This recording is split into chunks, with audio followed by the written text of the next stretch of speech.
말씀 증거하시겠습니다. 은혜 있기를 원합니다.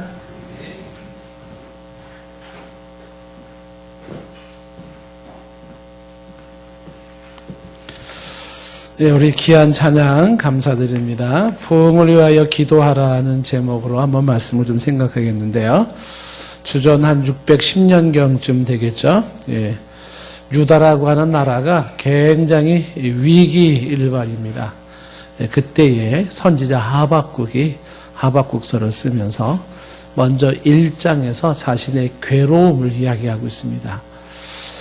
시대적 상황을 바라보면서 괴로워하는 하박국, 여기서부터 이제 부흥의 어떤 그 싹이 트기 시작을 하는 거죠. 하박국서 1장 2절 말씀을 보시면은 이 하박국이 이렇게 하나님 앞에 기도합니다.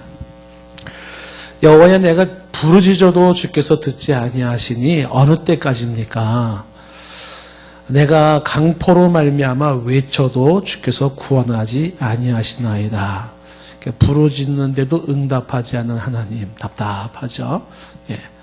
그리고 이 강포, 폭력이 만연한 이것을 향해서 외치는데도 주께서는 구원하지를 않습니다. 시대적 상황이 그런 거예요. 기도해도 그냥 무덤덤하고, 폭력은 난무하는데 외쳐도 구원의 손길이 나타나지를 않습니다. 얼마나 괴로웠는지 2절 이어서 3절에서 하박국이 이렇게 말을 합니다. 어찌해서 내가 이 죄악을 봐야만 합니까? 이 패역을 눈으로 보게 하십니까? 겁탈과 강포가 내 앞에 있고 변론과 분쟁이 일어났습니다. 라고 말을 합니다. 보고 싶지 않은 이 패역들, 보고 싶지 않은 이 겁탈, 죄악, 이런 강포, 이런 것들을 계속 봐야만 되는 것도 무척 힘든 일이었습니다. 4절 말씀에서 이 하박국 선지자는 계속 율법이 해이해지고, 하나님 말씀이 해이해졌다. 그 말씀의 말씀 구실을 못하고 있는 시대적 상황입니다. 이 해이해졌다라고 하는 게 이게 마비 증세가 생겼다, 뒤틀린다, 그런 거거든요. 하나님 말씀이 마비가 왔어요. 뒤틀리고 있습니다. 그런 상태고 맥박이 멈춰진 거죠. 정의가 전혀 시행되지 못하오니 땅에 정의가 없습니다. 악인들이 의인을 애워쌌으므로 정의가 굳게 행하여 지민이다. 그러니까 누가 누구를 이기냐면 악인이 의인을 이깁니다. 그래서 정의는 굽어졌습니다. 사람들은 뭘 배울까요? 악하게 살아야지 잘 사는 거다. 의롭게 사는 길은 망하는 길이다. 이게 대세를 흐르고 있죠. 아이들이 크면서 뭘 배우겠습니까? 자고로 하나님 법, 율법 다 필요 없다. 그런 거 의미가 없다. 정의 다 필요 없다. 악하게 살아라. 사악하게 살아라. 교활하게 살아라. 그게 너네들의 삶이 보장받는 길이다. 이런 것이 만연되어 있던 상황 속에 하박국 이 선지자는 비통했던 것이, 이건 아닌데 비통했습니다. 그래서 어느 때까지입니까? 언제까지 내가 이런 모습을 봐야 됩니까? 하는 괴로워하는 하박국의 모습입니다. 하박국이 받았던 시대적 상황에 대한 충격과 혼돈은 패닉 상태에 빠졌습니다. 그리고 하나님 앞에 질문하고 있는 이 1장의 질문은 하박국의 절규하는 모습인 것입니다. 몸부림입니다. 이런 부조리한 세상들, 이해할 수 없는 세상들, 그리고 여기에 하나님의 역사가 사라진 이 현실 속에서 불의는 기승을 부리고 있고 정의는 땅에 떨어졌고 거짓과 죄악이 흉황한 이 시대 속에서 신앙은 없어지고 말씀은 꺾어지고 말씀이 죽어 있고, 이런 답답한 현실 속에 하박국은 견딜 수가 없었어요. 그 하박국이 견딜 수 없는 시대적 아픔, 한 사람의 그 시대적 아픔이 처절하게 하나님 앞에 기도하기 시작을 하고, 그 한 사람의 시대적 아픔에 대한 처절한 기도가 부흥의 씨앗이 되어버리는 거예요. 부흥의 씨앗. 시대의 아픔을 온몸으로 느끼는 바로 이 하박국의 모습. 자, 오늘날에는 이 하박국같이 이런 시대적인 아픔을 가지고 그렇게 괴로워하는 사람들이 몇 명이나 될까요? 여기 계신 우리 성도님들 중에서 오늘날의 시대의 아픔을 가지고, 그리고 이 말씀이 해이해진 시대적 상황 속에서 이 땅의 하나님의 나라와 교회와 그리고 사회와 만연되어 있는 다양한 타락한 상황을 바라보시면서 절규하시는 분들이 계시나요, 혹시? 가슴이 메어지는 그 아픔으로 주님 앞에 처절한 모습으로 서는 사람이 있는가? 메말라 있는 그런 시대적인 영적 상태에서 그리고 사회적인 혼란 속에서 이 하박국 선지자가 괴로워하고 있는 모습이죠. 시체같이 흉한 모습으로 살아있는 사람들의 모습. 살았다는 이름은 있으나 실상은 죽은 자의 모습으로 그렇게 있는 모습이죠. 경건의 모양은 있지만 경건의 능력은 없어진 사람들의 모습. 이런 속에서 이 하박국이 가졌던 거룩한 고뇌, 한 하나님의 사람이 말씀에 서서 하나님 앞에서 몸부림치는 거룩한 고뇌, 그 고뇌에 처절한 울부짖는 기도가 부흥의 씨앗이 되는 거예요. 부흥의 씨앗. 하나님, 이건 아니지 않습니까? 이렇게 살아가는 건 옳지 않지 않습니까? 하나님, 답답합니다. 새로워져야 됩니다. 이대로는 안 됩니다. 회복되어야 됩니다. 갱신되어야 됩니다. 부흥이 필요합니다라는 것이 이 하박국이 지금 가지고 있는 불타는 모습인 것입니다. 잘못된 현실을 고통하면서 하나님 앞에 있는 이 하박국의 모습입니다. 오늘날도 예배는 드리지만 메말라 있는 모든 예배들, 텅 비어 있는, 그래서 신앙 고백을 해도 하나의 주문처럼 외워버리고 찬송을 불러도 감동이 없고 그 하나님의 역사하심이 없는 메말라 있는 그런 모습 속에 그저 그냥 말장난이나 하는 듯한 이런 모습 속에 사람들이 아파함이 있는가? 편리주의와 이기주의에 빠져있는 신자들의 모습과 기독교의 현실로 인해서 아파하고 있는가? 교회가 얄팍한 상술에 통해요. 마케팅을 해서 그래서 교회를 부흥시키는 그런 시대적인 상황 속에서 진리가 죽어있고 진리가 메말라진 부분에 대해서 고민하는 자들이 있는가 하는 거죠. 하나님의 거룩한 임재하심을 생생하게 느끼기를 원하며 주님만을 원합니다. 더 원합니다. 그렇게 절규하며 부를 수 있는 음성이 있는가? 이런 것들이 바로 시대적인 부흥의 필요성을 말해주고 있는 것입니다. 하박국은 하나님 앞에서 이 아픔을, 답답한 현실을 벗어나고 싶었어요. 시대적인 모습, 그리고 영적인 모습에서 벗어나고 싶었습니다. 그래서 하나님 앞에 기도했는데 침묵하던 하나님이 응답을 해주시기를 하박국 2장에서 3가지 응답을 주셨습니다. 첫 번째 응답은 뭐냐면 반드시 하나님의 심판이 있다. 이게 첫 번째입니다. 하박국 2장 2절에 들어가니까 하나님이 이렇게 하박국에게 말합니다. 여호와께서 내게 대답하여 이르시되 너는 이 묵시를 기록하며 판에 명백히 새기되 달려가면서도 읽을 수 있게 해라. 묵시, 계시를 판에 써. 근데 달려가면서도 읽을 수 있을 만큼 명확하게 쓰라는 거죠. 뭐라고 써야 될까요? 3절이죠. 3절에 이 묵시는 정한 때가 있나니 그 종말이 속히 이르겠고. 하나님의 심판이 속히 이를 것이다 라는 게 첫 번째 응답이었습니다. 더딜지라도 기다려라. 지체하지 않고 반드시 응한다. 점점 무서워집니다. 처음에는 1장에서는 답답했던 하박국이었는데 2장에서 하나님께서 명백하게 쓰라는 거예요. 심판이 있다. 심판이. 이렇게. 두렵고 떨리는 마음이 생기는 이 상황 속에서 하나님은 두 번째로 이 하박국에 준 메시지가 뭐냐면 그런 와중에도 이런 시대적 상황 속에서도 오직 의인은 믿음으로 산다고 말하는 겁니다. 4절 말씀에서 강조하는 거죠. 보라 그의 마음은 교만하여 그 속에 정직하지 못하나 그러나 의인은 진정한 의인은 뭐 가지고 산다고요? 믿음으로 산다. 보여지는 현실을 바라보면서 혹은 시대적 상황 속에서 그것으로 내 믿음이 흔들리거나 내 신앙이 흔들리는 그런 것 말고 오직 의인은 오직 하나님을 향한 깊은 신뢰와 하나님에 대한 믿음으로 살아간다. 하박국이 얘기해 주는 거죠. 심판이 속히 올 것이다. 반드시 온다. 너는 이때 내 믿음 지켜라. 내 믿음 지켜라. 하늘에서 불이 내릴 수도 있고 그 다음에 홍수가 날 수도 있고 땅이 갈라질 수도 있어요. 긴박한 상황 속에서 네가 할 일은 뭐냐면 내 믿음을 지키는 것이다. 이렇게 말해주고 있습니다. 세 번째 하나님께서 주시는 메시지는 뭐냐면 마침내 온 세상이 하나님의 영광을 인정하게 될 거라는 사실입니다. 14절 말씀에 물이 바다를 덮음같이 여호와의 영광을 인정하는 것이 세상에 가득하게 될 것이다. 마침내 이 땅에 5대양 6대주의 여호와의 영광을 인정하는 것이 가득하게 될 것을 말씀하고 있습니다. 지금 눈에 봐서는 하나님 신앙에 떨어져 있고 마치 없어질 것 같은 위기 상황이 있지만, 그러나 하나님의 심판과 함께 다시 한번 나타날 게 뭐냐면 전 세계 속에 하나님의 영광을 인정하는 것이 이 세상에 가득하게 될 거라는 이야기입니다. 이런 이야기를 들으면서 하박국 선지자는 이제 기도의 패턴이 좀 달라지기 시작합니다. 떨리는 가슴을 가지고 가슴을 조아리면서 그는 이렇게 기도하는 것이죠. 그게 바로 3장 오늘 2절 말씀입니다.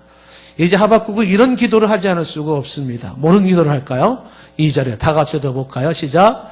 여호와여, 내가 주께 대한 소문을 듣고 놀랐나이다. 여호와여, 주는 주의 일을 이 수년 내에 부응하게 하소서. 이 수년 내에 나타내시옵소서. 진노 중에라도 긍휼을 잊지 마옵소서. 심판받기 직전에 자기의 나라를 위하여서 멸망 위기에 있는 이 백성들, 그 하나님의 사랑하는 백성들을 위해서 기도하는 게 뭐냐면 부흥하게 하옵소서. 부흥하게 하옵소서. 이 부흥하게 하옵소서라는 이 부흥이라는 게 renew라는 단어를 쓰는데 새롭게 하옵소서. 바짝 메말라 있는 나무가지에 새순이 돋게 하옵소서. 메마른, 아주 메마른 땅 위에 샘물이 솟게 하옵소서. 이게 뭐예요? 그게 부흥하게 하옵소서. 무슨 얘기입니까? 살아야 된다는 겁니다. 하나님 살려주십시오. 그래서 하나님 앞에 부흥을 호소하면서 이야기하는 게 뭐냐면 지금 2절 말씀에 이렇게 호소하는 거죠.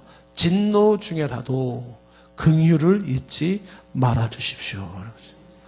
이 백성이 죄로 인하여 하나님의 심판을 받고 죄로 인하여 하나님의 멸망을 받는다 할지라도, 이 진노는 피할 수 없는 통과의례라고 할지라도 뭐를 잊지 말아달라고요? 긍휼을 잊지 말아달라고. 긍휼이 뭡니까? 불쌍히 여기죠. 불쌍히 여기. 이 백성이 당신의 자기의 죄값으로 하나님의 심판을 받아도 할 말은 없어요. 하나님의 어마어마한 불심판이 주어져도 할 말이 없습니다. 그런데 한 가지 불쌍히 여겨주십시오. 불쌍히 여겨주십시오. 하나님 앞에 나와서 하나님 앞에 진실을 호소할 수 있는 이 한 가지는 이거예요. 불쌍히 여겨주십시오. 하나님이 가지고 있는 인자와 그의 그 긍휼히 여기시며 호소하는 거죠. 하나님, 이 백성을 향한 하나님의 심판이 지금 눈앞에 오고 있는데 어떻게 해요? 불쌍히 여겨주셔서 살려주십시오. 새롭게 하옵소서. 이 기도가 우리의 기도이기를 원합니다. 지금 이 기도가 필요한 순간이에요. 우리 현실 속에 하나님 앞에서 이렇게 하박국처럼 기도해야 돼요. 하나님, 불쌍히 여겨주셔서 살려주세요. 이게 우리들의 자녀들을 향한 기도이고, 또 이것이 우리 땅의 교회들을 향한 기도이고, 이것이 이 땅의 이 사회를 향한 기도인 것이죠. 하나님, 불쌍히 여겨주십시오. 뭘 얘기 더 하겠습니까? 불쌍히 여겨주십시오. 그리고 살려주십시오. 이렇게 부흥케 하옵소서. 진노 중에도 긍휼을 잊지 말아주십시오. 기도하는 겁니다. 애절한 하박국의 이 호소하는 기도의 소리입니다. 이런 기도 소리가 하나님 앞에 들려질 때 에스겔의 환상처럼 무덤가에 마른 뼈들이 군대되는 것처럼 하나님이 불쌍히 여기시고 부흥케 하실 줄로 믿습니다. 진정한 한 사람의 간절한 기도가 한 민족을 살리고 역사를 바꾸는 거예요. 오늘 나도 누군가가 하나님을 향하여 하박국 같은 심정을 가지고 정말 가슴을 미어지는 가슴을 끌어안고 하나님 앞에 이렇게 기도하는 사람이 있다면, 하나님, 진노 중에도 긍휼을 잃지 마시고 주여 부흥케 하옵소서, 살려주시옵소서라고 기도하는 사람이 있다면, 그래서 부흥의 결과로 나타나는 게 있다면 그것은 우리의 삶의 희망이 될 것입니다. 호소하는 기도, 그리고 하나님에 의해서 하나님이 살려주시는 징표들, 하나님이 다시 한번 살려주시고 그리고 하나님이 다시 한번 은혜를 주는 징표들이 어떻게 나타날까요? 부흥의 징표로 나타나겠죠. 어떻게 나타나겠습니까? 십자가의 복음이 살아나기 시작하는 거죠. 예수 그리스도의 십자가의 복음이 살아나고 처처에서 회심의 역사가 나타나요.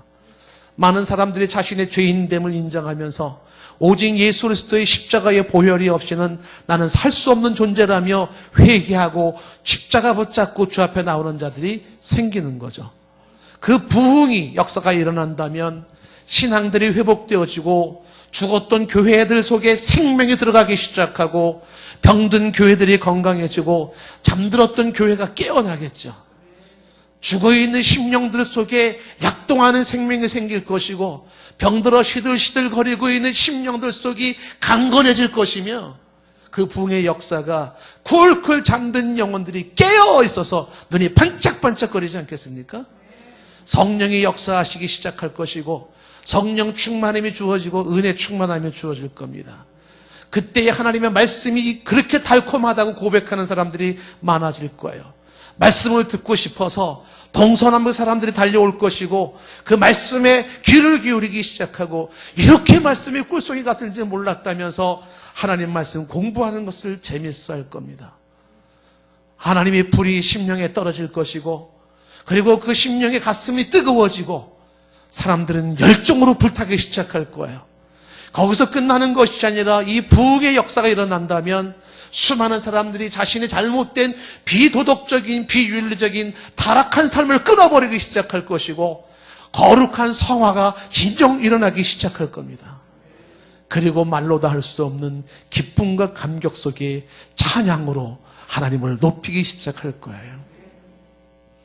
하박국의 이 기도 이후에 하박국은 3장 마지막 결론을 우리가 잘 아는 말씀으로 이렇게 결론을 내립니다. 3장 17절 말씀에 보면 비록 무화과나무가 무성치 못하며 포도나무에 열매가 없으며 감람나무에 소출이 없으며 밭에 먹을 것이 없으며 우리의 양이 없으며 외양간에 소가 없을지라도 이 17절 말씀은 생필품이 단절되어져서 경제적으로 황폐해지고 생명의 위협을 느끼는 그런 상황 속에서도 그런 거예요. 그런 상황 속에서도 즐거워할 수 있는 이유, 기뻐할 수 있는 이유, 노래할 이유를 찾게 된다는 거죠. 그게 18절 말씀입니다. 나는 여호와로 말미암아 즐거워하며 나의 구원의 하나님으로 말미암아 기뻐하리로다. 상황과 환경으로 인하여 즐거워하고 기뻐하는 것이 아니라 오직 하나님 한 분으로 인하여서 내 심령의 영혼의 즐거움을 찾기 시작하고 날 구원하신 하나님으로 말미암아 기뻐하는데 어느 정도 기뻐하냐면 이어지는 19절 말씀에 주 여호와는 나의 힘이시라고 고백하면서 나의 발을 사슴과 같게 해서 나로 나의 높은 곳을 껑충껑충 떠다니게 하시리로다. 기뻐 뛰는 거죠. 여호와는 나의 힘이시라. 상황은 달라진 게 하나도 없어요. 그렇지만 하나님으로 인하여서 성령이 충만한 상태의 부흥의 징표로 이 기쁨을 경험하기 시작을 하는 것입니다. 하박국 한 사람의 간절한 부흥을 위한 기도 소리는 지금도 필요합니다. 전국 전 세계에서 어디선가 하나님 앞에 하박국처럼 시대의 아픔을 가지고 이 사회의 아픔을 가지고 영적인 교회의 아픔을 가지고 하나님 앞에서 처절하게 기도하는 거죠. 아버지여, 진노 중에라도 긍휼을 잃지 말아 주십시오. 주여 부흥케 하옵소서. 이렇게 가슴을 치며 기도했던 사람들이 역사 속에서 그 역사를 바꾸며 기독교를 바꾸고 세계를 바꿨던 사례들이 역사에는 간간히 나타나기 시작했었다는 것입니다. 제2의 하박국, 제3의 하박국이 등장했었습니다.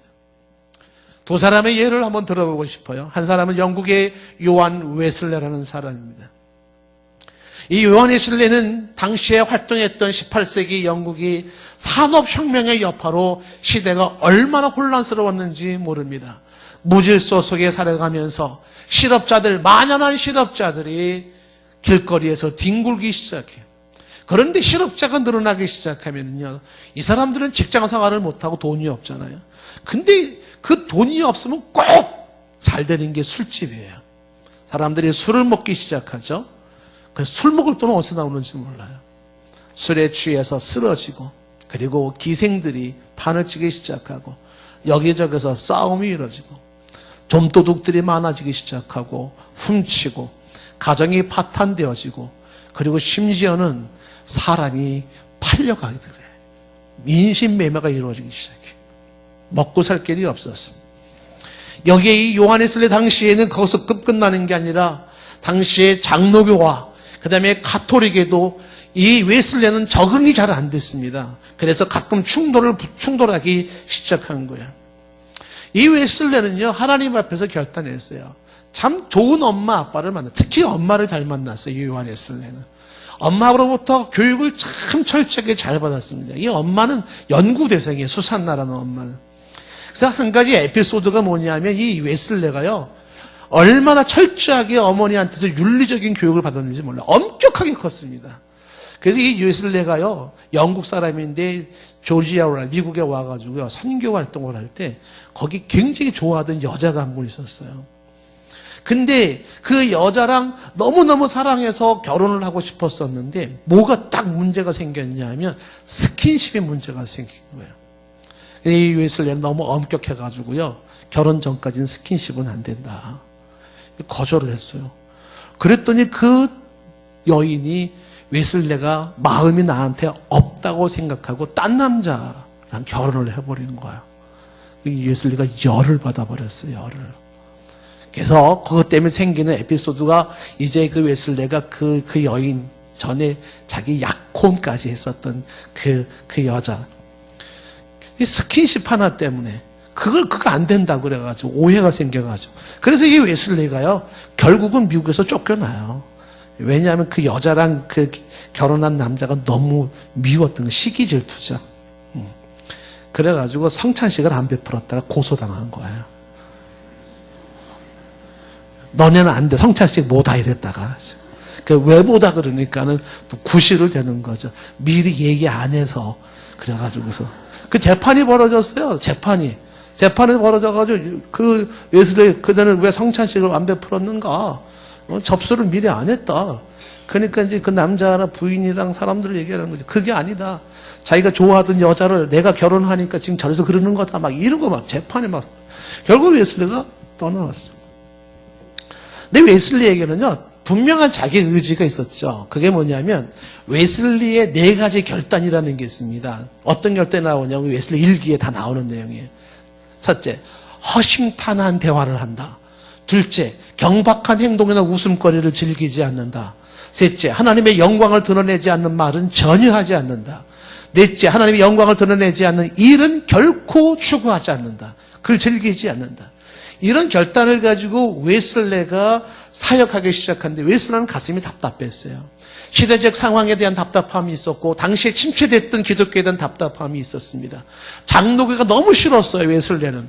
왜 싫었냐면 그 웨슬레 일기에 보면 이런 장면이 나와요. 장로교는 사소한 것으로 소모적인 그 모습에 마음에 안 든다는 거예요. 십자가의 복음을 전하고 한 명이라도 구원시켜야 되는데 아주 시시껄렁한 문제 가지고 그렇게 갑론을박하고 있는 장로교가 너무 마음에 안 든다고 이야기를 합니다. 이 웨슬레는요, 88살 죽기까지 50년 동안 하루에 평균 4번에서 5번씩 설교를 하면서 동네를 돌아다니면서 설교하기 시작했어요. 야외 설교를 시작했습니다. 웨슬레가 다닌 거리가 대략 약 400만 킬로미터래요. 말 타고 다니는 거죠. 그때는 말을 타고 때로는 배를 타면서 배가 깨지고 풍랑을 만나고 뭐 죽을 뻔한 구걸을 하고 수도 없는 이야기를. 그러면서 그렇게 400만 킬로미터를 다니면서 어떻게 해요? 4만 번 이상을 설교를 했다는 거예요.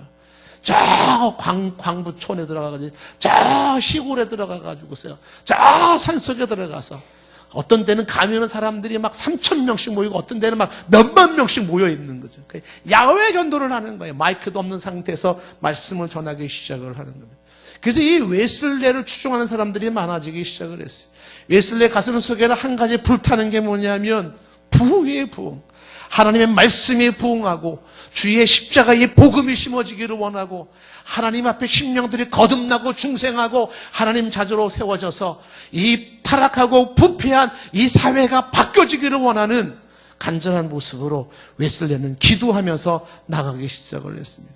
하나님 앞에 무릎 꿇는 시간을 그는 범하지 아니하고 평생에 그는 4시에는 꼬박꼬박 일어났대. 4시부터 4시에 일어나서 그는 기도하기 시작하면서 하나님을 향해서 이 땅에 부흥이 있기를 기도한 겁니다.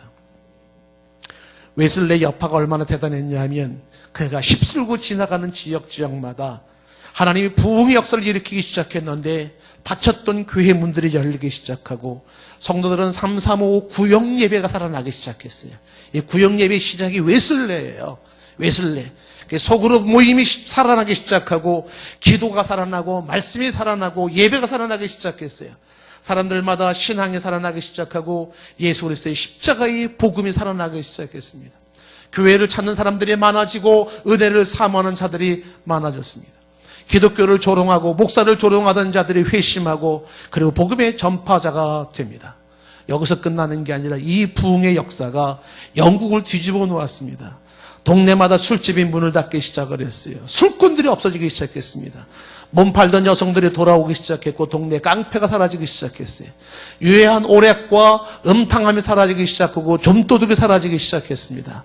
강간과 폭력이 사라지기 시작하고 교도소에 넘쳤던 재소자들이 줄어들기 시작을 했다 그래요. 학교가 세워지기 시작하고 교육이 살아나기 시작했어요. 사람들마다 근면해지기 시작했고 사람들마다 정직해지기 시작하고 동네가 깨끗해지기 시작해요. 거리에 홈리스들이 없어지기 시작하고 고아와 싸움들이 사라지기 시작하고 심지어 정치하는 정치 투기꾼들도 사라지기 시작해요. 사회에 어마어마한 갱신의 변화가 이루어졌습니다. 하나님 앞에서 시대적 아픔을 느끼며 부흥의 기도를 드렸던 이 한 사람이 부흥을 추구했던 한 사람이 죽었고 썩어가고 그렇게 잠들어가던 교회와 사회와 역사를 바꿔놓는 거죠. 18세기 영국의 이 부흥운동은 어마어마한 히스토리로 남게 되는 것입니다. 요한 웨슬리뿐만이 아니라 한 사람 더 소개한다면 미국의 조나단 에드워즈를 한번 소개하고 싶어요. 이 사람도 똑같아요. 이 사람도 지금 이 하박국 같이 웨슬레 못지않게 이 사람도 가슴속에 불이 있었어요. 무슨 불이 있냐면 하나님 앞에서 부흥의 역사가 일어나기를 원했어요. 이번에 대각성 부흥운동을 일으켰던 2차 대각성 부흥운동을 일으켰던 주역입니다. 이 에드워즈 저 사람은요 천재예요. 1703년도 10월 5일 미국 커네티컷주에서 출생했는데 아버님이 목사님이고 엄마는 또 목사의 딸이에요. 그래서 목사의 집안에서 태어난 이 에드워즈의 이 사람은 6살 때에 라틴어 공부를 시작했대요. 6살 때. 그리고 9살 때에 유물론에 관한 책을 썼답니다. 9살 때. 유물론에 관한 책을 썼대요. 별로 놀라지도 않죠, 여러분들은. 12살에 자연철학에 관한 저술을 하고, 자연철학에 대한 저술을 12살에 하고, 그리고 13살에 라틴어, 히브리, 헬라어가 수준급으로.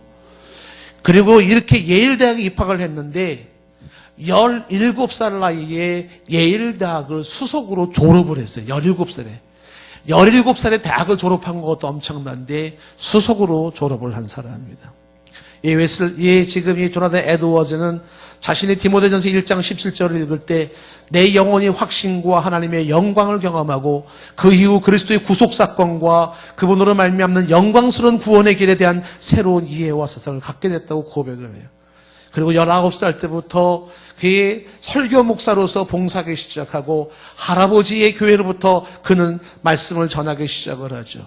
그리고 목사 딸이었던 이 딸과 함께 결혼을 하죠. 그리고 26살 때 할아버지가 소천할 때까지 그 교회 담임 목사로 목회를 합니다. 웨슬레이 부흥을 향한 간절함이 얼마나 컸는지 몰라요. 목소리도 크지도 않아요, 이 사람. 그런데 동네에서 가장 악명 높았던 죄인들이 웨슬레의 설교를 듣고 가슴을 치기 시작을 했어요. 예. 웨슬레의 조용조용한 설교를 들으면서도 수많은 청중들이 머리를 쥐어짜고 가슴을 치죠. 근데 웨슬레 설교가 아주 원색적인 설교를 합니다. 칼빈의 5대 가령을 강요를 가지고 설교하기 시작을 하는 것입니다. 근데 이때 웨슬리 얘기 한번 들어보십시오. 아니지, 휘필드, 에드워드 들어보세요. 에드워드가 조지 휘필드와 함께 부흥도를 같이 일으키면서 이 에드워드 휘필드의 이야기 속에 이런 얘기가 나옵니다. 제가 가슴이 좀 아주 치는 말이에요. 당대 시대적 상황 속에서 이렇게 말을 합니다. 설교자들의 대부분은 알지도 못하고 느끼지도 않는 그리스도를 전하고 있었다.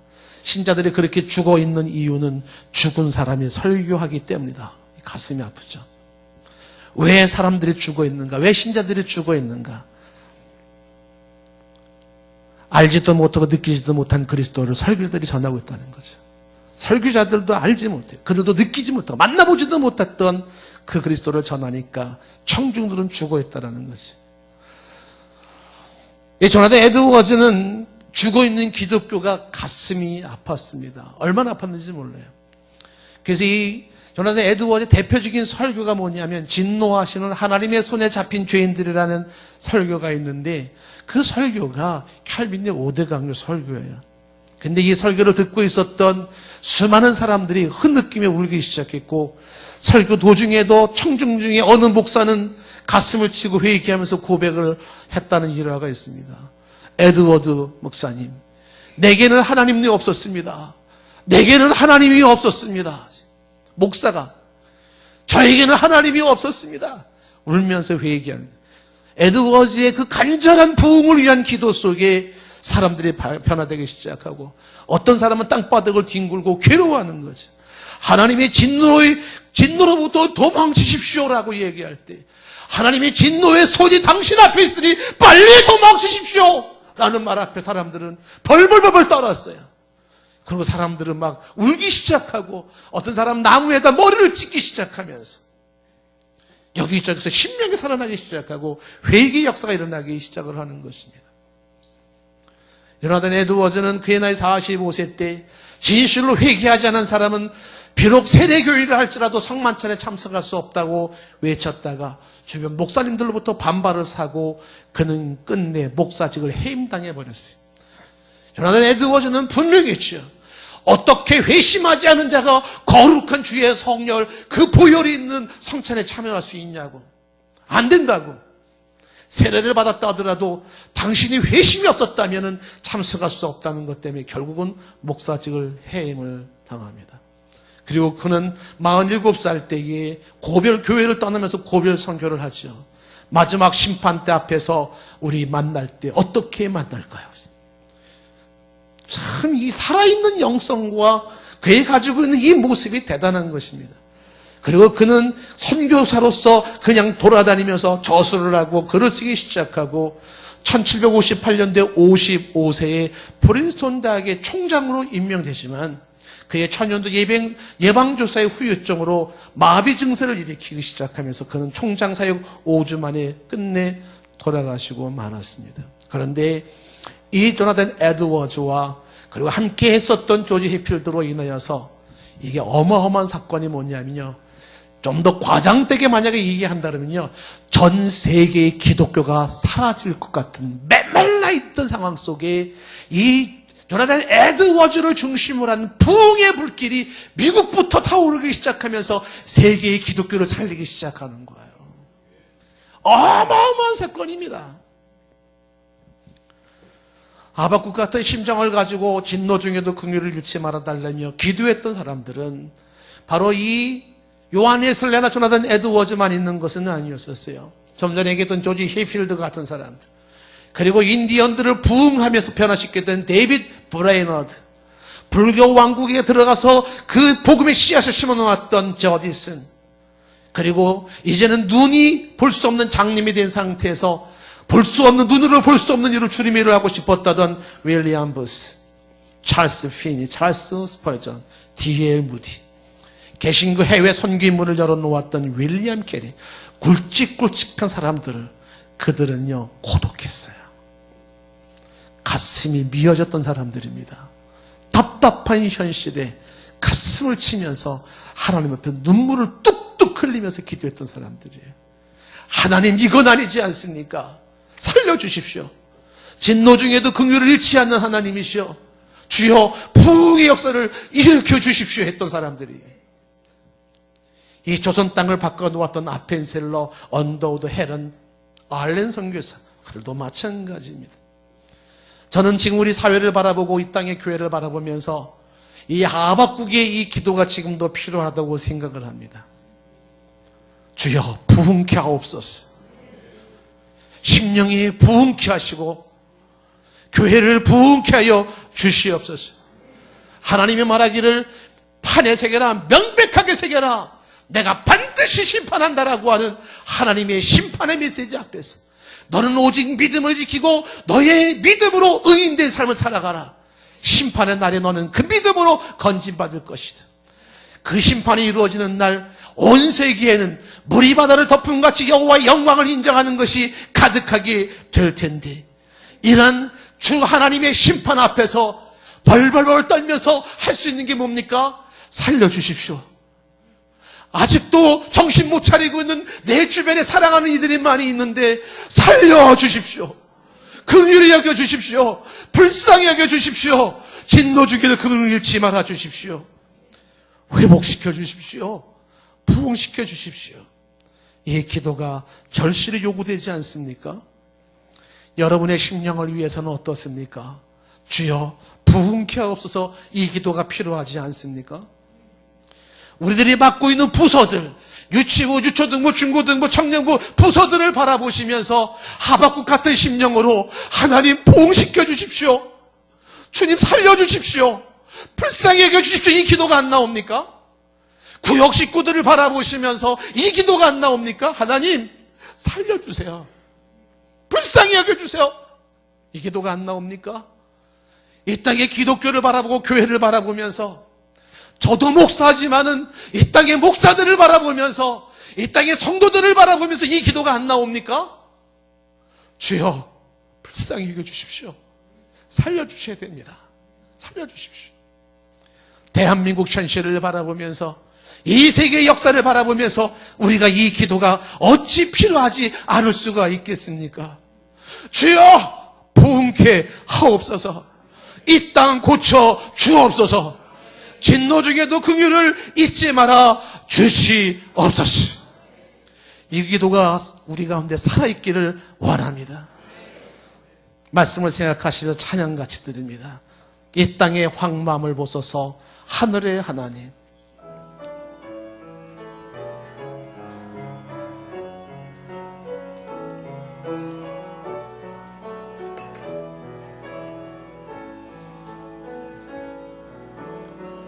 이 땅의 황무함을 보소서 하늘의 하나님.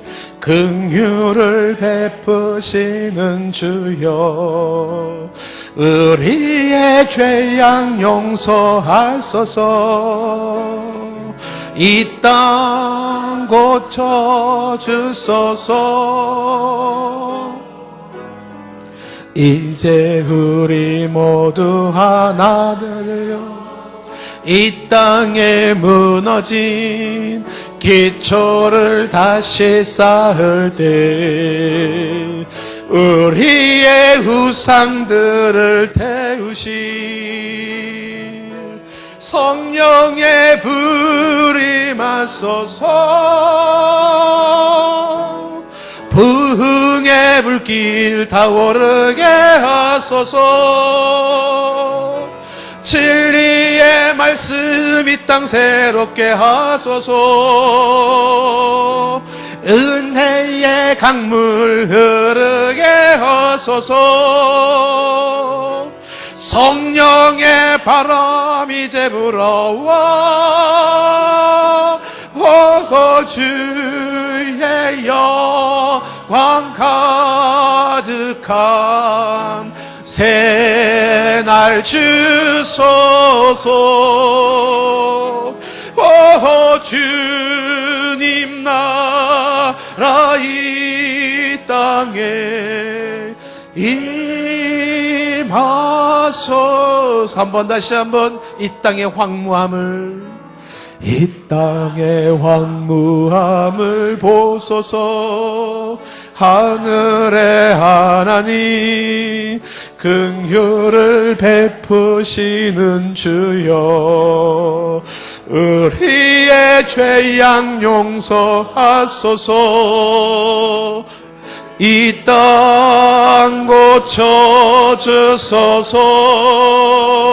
고쳐주소서 이제 우리 모두 하나 되어 이 땅에 무너진 기초를 다시 쌓을 때 우리의 우상들을 태우실 성령의 불이 마소서 부흥의 불길 타오르게 하소서 진리의 말씀 이 땅 새롭게 하소서 은혜의 강물 흐르게 하소서 성령의 바람 이제 불어와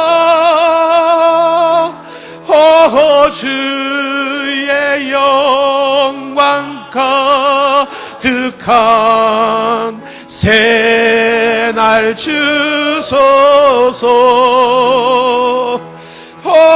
주님 나라 이 땅에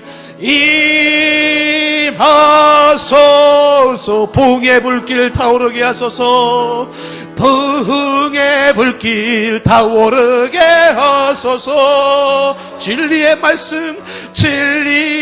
말씀 이 땅 새롭게 하소서 아멘 은혜의 강물 흐르게 하소서 성령의 바람 이제 불어와 주의 영광 가득한 새날 주소서 주님 나라 이 땅에 임하소 한 번 더 부흥의 불길 타오르게 하소서 부흥의 불길 타오르게 하소서 진리의 말씀 이 땅 새롭게 하소서 아멘 은혜의 강물 흐르게 하소서 성령의 바람 이제 불어와 주의 영광 가득한 새날 주소서 주의 나라 이 땅에 임하소서 반주 계속해 주시고 우리 기도합니다. 주여 부흥케 하옵소서 진노 중에도 긍휼을 잃지 마옵소서 하나님 내 마음속에 내 심령 속에 주여 나의 심령이 부흥케 되기를 원합니다. 우리의 가정이 부흥되기를 원합니다. 우리 교회의 각 부서가 부흥케 되기를 원합니다. 하나님 아버지 이 땅의 교회들이 부흥케 되기를 원합니다. 대한민국의 기독교가 부흥케 하게 하옵소서 주여 이 나라가 부흥케 되기를 원합니다. 세계 역사 가운데 하나님의 나라 임하게 하옵소서 주의 영광 가득 차게 하옵소서 우리 부르짖어 기도합니다. 하나님 아버지 이 시간 저희들의 부흥을 위해 기도합니다. 주여 하박국 같은 심정을 가지고 기도할 때 하나님 아버지 이 기도가 하나님 앞에 상달되어지기를 원합니다. 진노 중에도 긍휼을 잃지 아니하신 하나님 아버지여 주여 부흥케 하여 주시옵소서 이 소문을 들으며 아버지 내가 놀랐나이다. 아버지 하나님이여 주여 잠든 영혼들을 깨워주시옵고 죽어있는 영혼들을 살려주시기를 원합니다. 아버지 하나님이여 살려주시옵소서 불쌍히 여겨주시옵소서 하나님의 은혜가 필요하고 하나님의 자비가 필요합니다. 하나님 살려주시고 불쌍히 여겨주시기를 원합니다. 하나님의 진노의 손길을 거두어 주시옵소서. 하나님의 심판의 손을 거두어 주시기를 원합니다. 하나님 아버지, 하나님이 한 번 더 기회를 더하여 주시옵고 심령이 살아나게 하시고 부사가 살아나게 하여 주시옵소서. 하나님 아버지, 학생들이 심령이 살아나게 도와주시고 구역의 심령들이 살아나게 도와주시옵소서. 교회마다 심령이 살아나게 하여 주시고 말씀이 살아나게 하여 주시옵소서. 십자가의 주 예수의 복음이 살아나게 도와주시옵고 하나님 아버지, 주의 나라 임하는 역사에 결합하여 주시옵소서. 주여 껍데기를 벗어버릴 수 있게 도와주시옵소서. 아버지, 부질없고 죽어있는 거 다 벗어버릴 수 있게 도와주시옵소서. 하나님의 거룩한 임재가 우리 가운데 살아나기를 원합니다. 주여 기도가 살게 하여 주시옵소서. 말씀이 살아있게 허락하여 주시옵소서. 찬양이 살아있게 허락하여 주시옵소서. 하나님의 예배가 살아있기를 원합니다. 하나님 아버지, 심령이 살아난 역사를 보기를 원합니다. 에스겔의 마른 뼈같이 죽어있는 심령일지라도 주의 말씀 임하게 하시고 하나님의 영광 임하게 하사 하나님 부흥케 도와주시옵소서. 주여 불쌍히 여겨주시기를 원합니다. 주의 은혜를 구합니다. 주의 자비를 구합니다. 하나님 아버지, 살려주시옵소서. 우리를 살려주시옵소서. 하나님 아버지, 은혜가 필요합니다. 이런 힘으로 되지 아니고 능으로 되지 않습니다. 여호와의 신으로만 가능합니다. 하나님 아버지, 살려주시길 원합니다. 불쌍히 여겨주시옵소서. 다윗의 자손이야, 불쌍히 여겨주시옵소서. 하나님 아버지, 하나님 우리의 심령이 살아나기를 원합니다. 주여, 하나님의 이 땅에 부흥의 역사가 일어날 수 있게 인도하여 주시옵소서. 아버지 하나님이여, 주여 살려주시기를 원합니다. 하나님 아버지, 우리가 부서가 살아나기를 원합니다. 유치부 아이들이 성령이 충만하고 유초등 아이들이 성령이 충만하고 중고등 아이들이 성령이 충만하고 청년들이 성령이 충만하고 우리 장년과 노년이 성령이 충만하여 하나님의 영광을 보며 나갈 수 있기를 원하오니 우리 하나님 아버지 역사하여 주시옵소서. 진노 중에도 긍휼을 잃지 않는 하나님 아니십니까? 하나님 아버지, 주의 자비와 긍휼이 있지 않습니까? 한 번만 저 살려주시옵고 심령을 아버지 부흥의 불로 역사하여 주시기를 원합니다. 아버지 하나님이여, 주여 껍데기를 벗어버리게 도와주시옵소서. 아버지 하나님이 온전한 신앙 회복되게 도와주시옵소서. 영이 살아야 되겠습니다. 가정이 살아야 되겠습니다. 하나님 아버지, 살려주시고 그 은혜에 공할 수 있도록 역사하여 주시옵소서. 이 땅에 하나님의 역사가 있기를 도와주시기 바랍니다. 이 땅의 왕무함을 보소서. 하늘의 하나님, 긍휼을 베푸시는 주여, 우리의 죄악 용서하소서. 이 땅 고쳐주소서.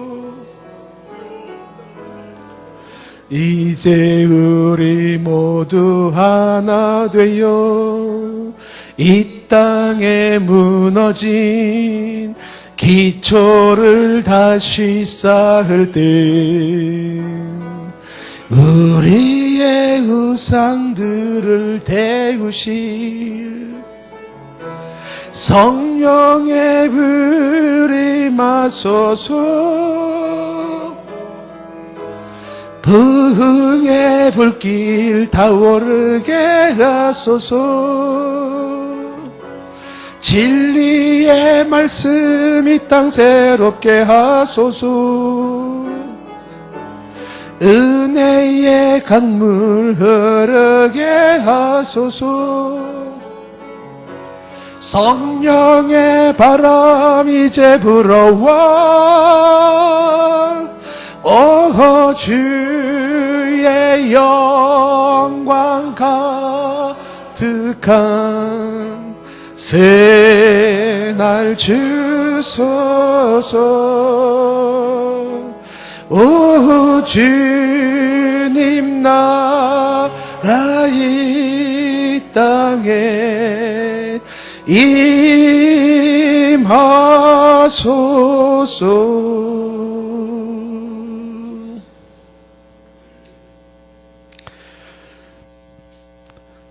하나님을 향하여 애절한 심정을 가지고 주의 자비와 긍휼을 구하는 이에 이 처절한 음성을 외면치 말아 주시옵소서. 진실로 불쌍히 여김을 받기를 원합니다. 하나님 살려 주옵소서. 한 번 더 살려주시옵소서. 하나님, 우리의 심령이 부흥의 역사가 일어나게 하여 주시고 우리로 인해 주변에 부흥의 불길이 타오르게 하여 주시옵소서. 엠마오로 내려갔던 제자들처럼 그때 우리의 마음이 뜨겁지 아니하더냐. 이 고백이 살아나게 하여 주시옵소서. 우리들의 희망입니다. 우리들이 이 시대 이 민족의 희망입니다. 부흥의 불씨가 되게 하옵소서. 있는 그 자리에 기도가 살아나서 진동하며 기도하게 도와주시옵고 하나님의 말씀의 역사가 일어나게 허락하여 주시고 성령의 거룩한 임재와 역사가 있게 하여 주시옵소서. 그래요, 이 땅이 고쳐지고 우상들이 떠나가고 온갖 더러움과 부패한 곳에서 사람들이 새로워지는 역사가 있게 하옵소서. 오늘도 울며 하나님 앞에 기도하는 부흥을 호소하는 주의 심령들이 처처해 있을진데 그 기도를 들으시사 하나님 부흥케 하여 주시옵소서.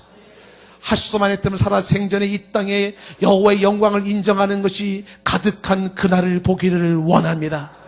진실로 예배하는 자들과 찬양하는 자들과 하나님을 경외하는 자들이 5대양 6대제에 가득 차게 하여 주시옵소서.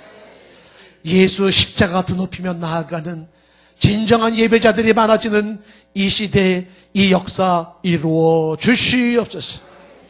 오늘도 하나님 앞에 나와 말씀을 듣고 하박국 같은 심령으로 기도하며 나가는 하나님의 심령들을 붙잡아 주셔서 이 부흥의 사명을 감당할 수 있는 주역들로 주여 격려하여 주시옵소서. 이 저녁에도 드려진 예물을 기억하시고 하나님께서 영광 받으시고 그 손길을 통하여 큰 역사 이루실 줄로 믿습니다. 돌아가는 발걸음 한 사람 한 사람을 기억하시고 이들이 성령이 충만함으로 주의 집에 거하게 하시고 있는 그 자리에 주의 나라 임하는 모습과 영광 임하는 모습을 보게 하옵소서. 지금은 우리 주 예수 그리스도의 은혜와 하나님 아버지의 극진하신 사랑하심과 성령의 충만케 하심이 주여 부흥케 하옵소서. 기도하는 이들의 머리 위에 삶 위에 지금부터 영원토록 함께 있을지어다.